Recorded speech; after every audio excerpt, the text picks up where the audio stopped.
Welcome back to Glisa's YouTube channel. For today's video, ang tatalakayin naman natin ay ang non-light Forza 720B bicolor LED monolight. So this non-light Forza 720B is a lightweight, compact, and heat-efficient light that is designed for studio quality lighting on the road.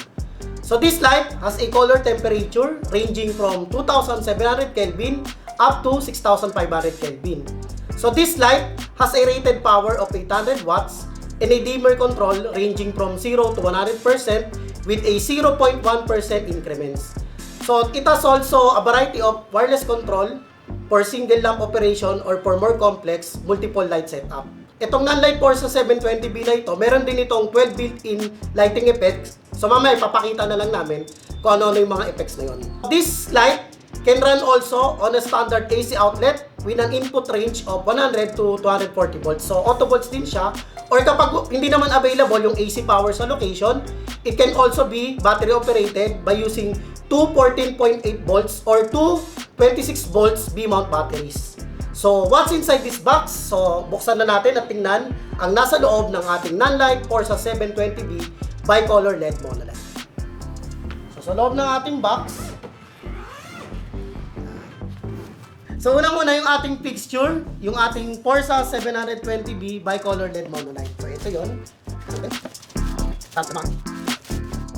Ito siya. Right. So lapag lang natin.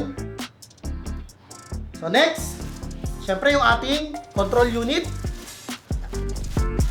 So hindi sa mga basic settings ng ating control unit. So ito siya. Lapag lang natin. So meron din tayo ditong protective cove cap. So ito siya. So dito yan usually nilalagay sa ating fixture dito. Okay, so next, meron tayong head cable.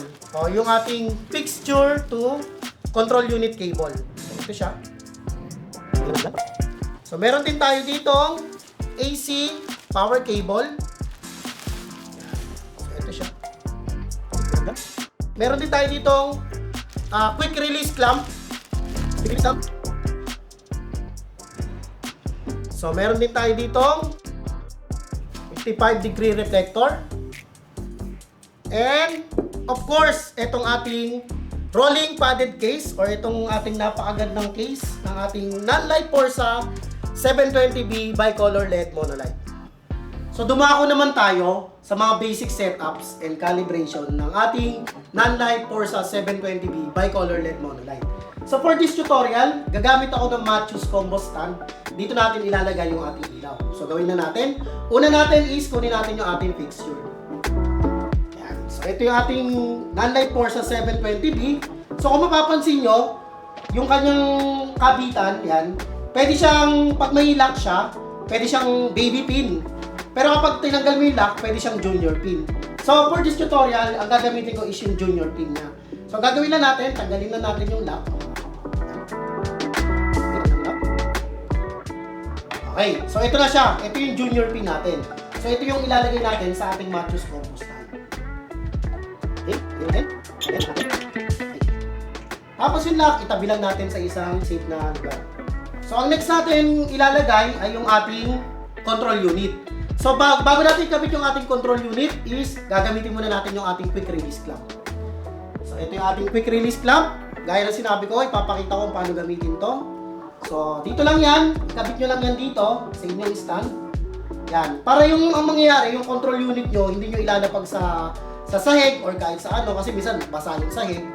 So kailangan, mas maganda, gagamitin nyo rin to.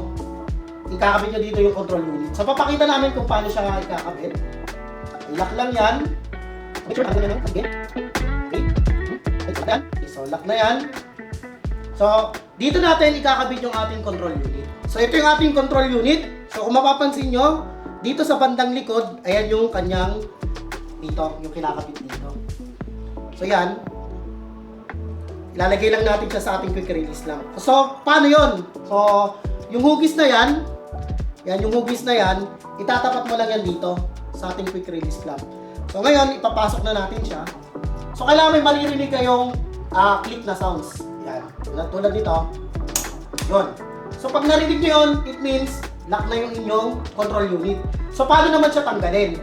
So, nakikita nyo itong part na to. Ang gagawin nyo lang is, ipipress nyo lang pababa. Itong part na to. Tapos, saluhin nyo to. Itong inyong control unit. Parang ganito. So, ipipress ko ng pababa. And then, mahugot ko na siya. So, ganun lang yung pagkakabit ng ating control unit sa ating quick release clamp. So, ngayon, ibalik na natin siya. Ang next natin gagawin is, ikakabit naman natin yung ating fixture cable o yung fixture to control unit cable. So, kunin na natin yun. So, ngayon, ikakabit ko na yung ating fixture cable. Siyempre, itong cable na to, dito natin to sa mayroong output. Yan, sa tinuturo ko na to. So, dyan natin siya ipapatch. Yan. So, kunin na natin yung isang dulo. Itapat lang natin ito. Itong may nakalagay na push dito sa part na to. So, ngayon, tusok lang natin. Kailangan may maririnig kayong click sound.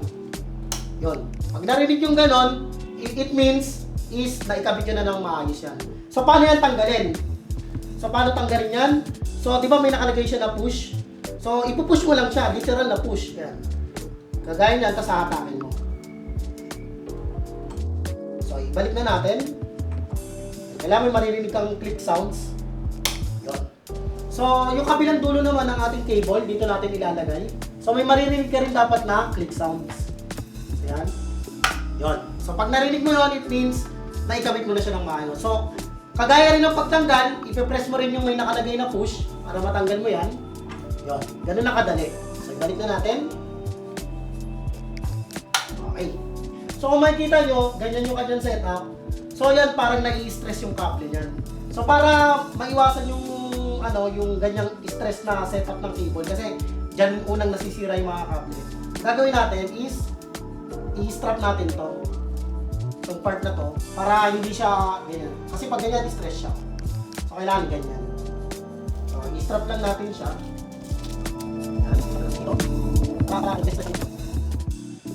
Right, parang ganyan. So, this time, ipa-power on naman natin yung ating non-light Forza 720. So ngayon, isaksak na natin sa ating outlet yung ating control unit. So ito auto volts to. Pwede siyang 100 to 240 volts. Pero dito sa atin, syempre, 220 to 240 volts tayo. So ngayon, saksak na natin. Then, on na natin yung ating control unit. So bago pala yon, ang gagawin natin is, lagi nating tatanggalin yung cove cap natin. Kasi, covering to na plastic, kapag nag 100% ka, malulusaw yan. So kailangan tanggalin mo muna yan. Yung protective cove cap na yan. So, press mo lang to. And then, yan. Ikot mo lang agad sa matanggal. Okay, then, set aside lang natin. So, ngayon, turn on na natin yung ating unit. Right. Okay, hintayin lang natin. So, ito yan. So, yung interface ng ating control unit is meron tayong 4 na buttons at meron tayong 2 knobs or dials. So, ito, kapag itong unang button na to is color temperature, yung second button is effect. Yan, mamaya i-discuss natin yung effect. And then, yung pangatlong button is yung menu. So, dyan natin ma-access yung iba't ibang menu. Tapos, yung pang-apat na button is yung lock. So, mamaya papakita ko paano ginagamit yung mga buttons na yan. So, dito muna tayo sa my color temperature or yung CCT button. Okay. Pag naka-CCT tayo, itong button na to, itong mga knobs natin, ang control naman nito, dimmer. Itong may blue na to. Yung dimmer na yan, papakita ko, ang increment yan, 0.1%. So, halimbawa, 0, 0.1, 0.2, hindi siya yung 0, 1, 2, 3, 4, hindi siya ganun. Papakita ko. 0.0, 0.1, 0.2, 0.3, up to 100% po. Yan, papakita ko lang. Ha? Yan, 100% siya. So, 50, 62. So, yan, 100%. So ngayon, pag binaba mo yan, may increments din niya na 0.1%. Yan, kagaya 99.9, 99.87. So yun yung ating dimmer. So yung pangalawang knob natin is for color temperature. So ipapakita ko lang, yung ating color temperature is from 2,700 Kelvin up to 6,500 Kelvin. So yun yung kanyang color temperature. So ano pa? So next natin is yung effects. So yun lang yung under sa color temperature.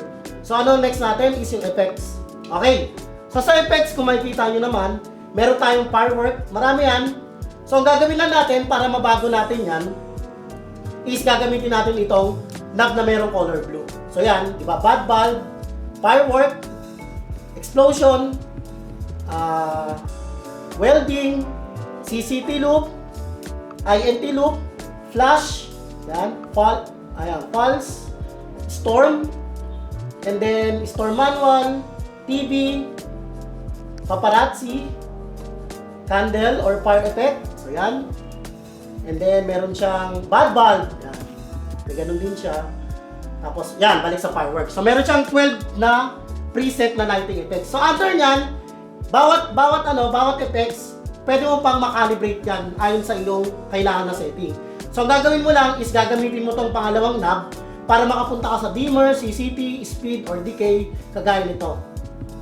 Yan o, yan o. Yan. Para makapunta ka dyan. So ngayon, para mabago mo yan, is gagamitin mo naman tong unang knob. Halimbawa, 10%, gagawin mo ganyan. O, tapos pupunta ka ng CCT, gagamitin mo to. Yan, gagawin mo naman siyang daylight. 5-6. Yan, gagawin natin 5-6 kung wari, para maging daylight. Yan. O, yung speed, ganun din. Para makapunta ka dyan, gamitin mo yung pangalawang knob. And then, ito yung pang change. Yan. Ganyan. Ganon din yung pagbabago ng setting sa iba nating effects. So ano naman yung next? Yung menu. Okay. Press natin yung menu. Okay. So para ma-scroll mo yung menu, ito yung gagamitin mo yung pangalawang knob. So yan. Other menu, meron tayong output mode, address DMX, reset Bluetooth, wireless protocol, fan control, rotate screen, and then screen brightness, button backlight, language, firmware update, version, and then yon. So, kung ano man yung kailangan mong setting, nandito sa may menu. So, make sure lang, pipindutin mo yung menu. So, ano naman yung lock? So, halimbawa ganito. Balik tayo sa CCT kung wari. And then, gagamitin mo lock. Halimbawa, ganyan. Gusto mo, hindi na magagalaw yan, yung setting mo. Kahit anong mapindot, hindi na magagalaw. Kasi, minsan, pag ganyan, konting ganyan, magagalaw. So, para maiwasan yun, gagamit ka ng lock. So, paano gamitin yan? Press mo yung lock, nakalagay dyan, no? Nakalagay long press lock button to lock the light. So, ibig sabihin, pag nilong press ko daw to, yan. Pag nakita nyo yung nag-red, ibig sabihin, kahit anong galawin ko dyan, wala, nakalock siya. So, hindi ko siya magagalaw. Kahit anong gawin ko, kasi nga nakalock siya. So, paano siya i-unlock? I-unlock siya. Ganito ang gagawin natin. Ilo-long press mo rin. Ayan. Pag nakita mong hindi na naka-red yung icon na lock, ayan, pwede mo nang galawin ulit. Okay? So, paano naman kapag ililigpit natin yung ating non-light Forza 720B? Kapag papatayin natin yung ating ilaw, make sure talaga ang gagawin natin para hindi madaling masira yung ilaw natin is yung dimmer natin, isi-set natin sa 0 talaga bago natin patayin sa switch, kagaya nito. Yan. As in 0 talaga. Pag 0 na yung dimmer, that's the time na papatay natin sa switch yung ating control unit. So yun lang yung proper na pagpatay or pag-turn off ng ating non-light Forza 720B. So yun lang yung mga basic settings and calibrations ng ating non-light Forza 720B. So stay tuned sa mga upcoming tutorials namin and thank you so much for watching. If you would like to rent this or any of our other equipment, feel free to contact us at info@glises.com or any of the numbers on your screen. You may also check our equipment list at avstudioservices.com. Please don't forget to like, subscribe, and ring the notification bell. Thank you for watching!